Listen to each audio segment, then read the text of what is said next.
Really, the only poll that matters is the one today, no matter how close some pollsters might have the race up until now. And joining us to discuss this is pollster and media strategist Justin Wallin. Good morning to you, Justin. Great to see you. Morning, Jen. The polls do show one of the closest presidential elections in the history of American politics. How can we trust these polls? Do you believe it is going to be that close? Yeah, I really do. There's been a tremendous amount of consistency around the polls, and what we typically are looking at as we evaluate these are the averages of polls. We're looking at them nationally, and then we're looking at them in the battleground states.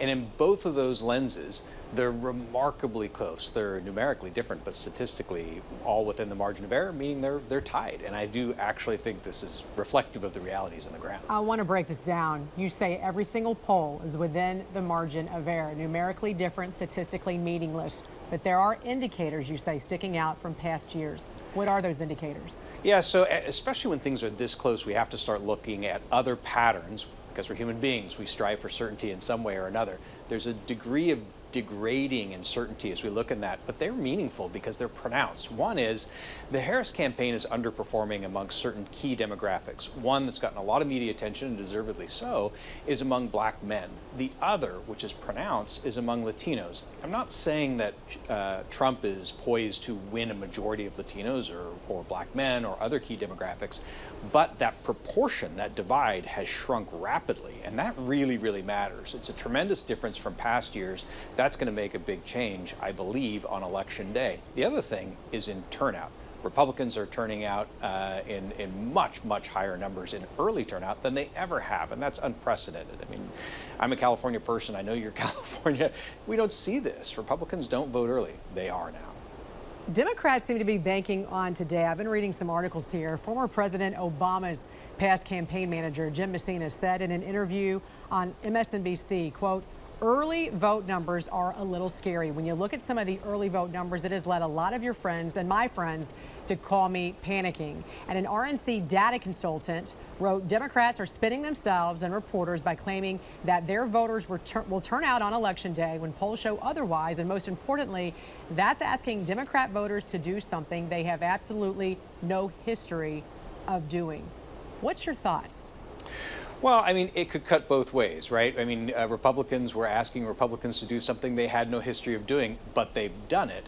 On the other hand, all of the requests from both sides, Republicans and Democratic operatives, have been vote early. The challenge here is Democrats aren't voting in a way that's surpassing Republicans as they have in the past. I do think that's going to be a real challenge.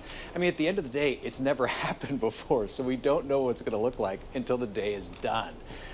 We also don't know if Republicans going to actually vote Republican, or, as you mentioned, a Democrat vote for a Democratic candidate. An election memo Trump's camp sent out last night states that NBC's latest poll showed Election Day voters favor Trump by 16 points. And then a Democratic analyst from Target Smart reported universally lower urban and female ballots cast in all battleground states so far. I want you to take a look at these numbers, Justin, because I thought this was kind of alarming. So in Arizona, urban turnout is down 385,285 votes compared to this point in 2020. Female vote. The female vote there is down 170,000.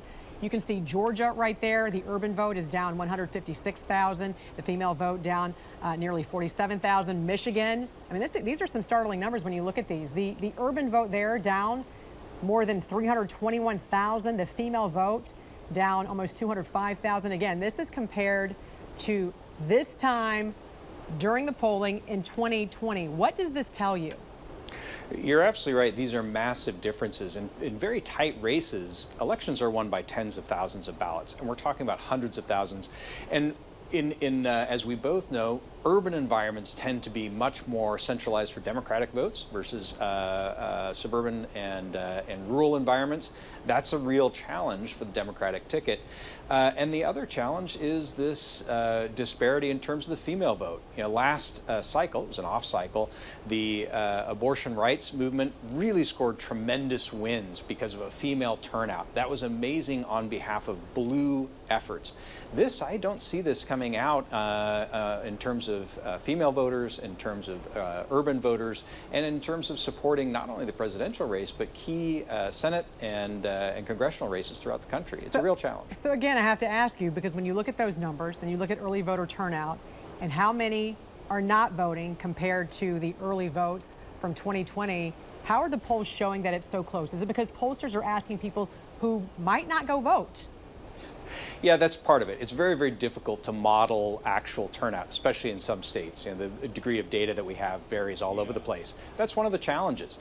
But the core component here is, with all these different changes, we still see things being very, very close. It's a divided country, and today is going to be a very, very close race. If you had to make a projection right now, what would you say? Who wins with the Electoral College? Who gets the popular vote? These things are a guess at this point, and my guess is as good as anybody's, but my guess, if forced, is that Harris wins the popular vote and Donald Trump wins the Electoral College and takes the election. We'll see what happens tomorrow. Maybe I'll have you on tomorrow to discuss whether you're wrong or right. Pollster and media strategist Justin Wallin, great to see you. Thanks for joining us. Thank you.